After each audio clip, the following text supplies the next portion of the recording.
Well, joining us for more on the situation in the U.S., she's joining us from Texas. Dr. Mercy Adionwe, internal medicine and hospitalist. Welcome to the program.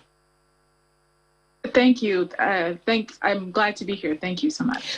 All right. CDC data is showing daily pace of new COVID-19 vaccinations is at the lowest since April, when I think it was about millions a day.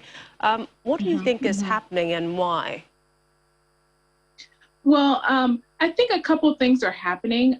For example, the states that are actually struggling to get at least 50% of its population vaccinated happen to be Republican states. So these are the states that voted for President Trump during the last presidential election. So there is a polarization due to politics on who wants to get vaccinated or not.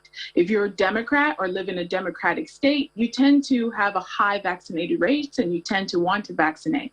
Whereas if you're in Republican states, the tendency is that those populations tend not to want to vaccinate. So that's just one.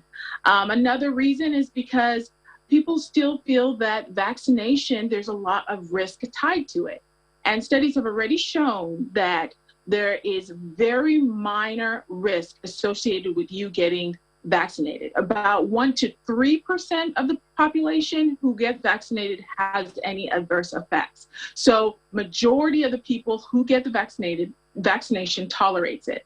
And so those are just two of the reasons. The last reason is people still think, oh, I'm healthy, I'm young. If I get COVID, it is not going to affect me. But what I'm seeing in the hospitals are the young adults, are those who have minimal health problems. And so COVID really affects all.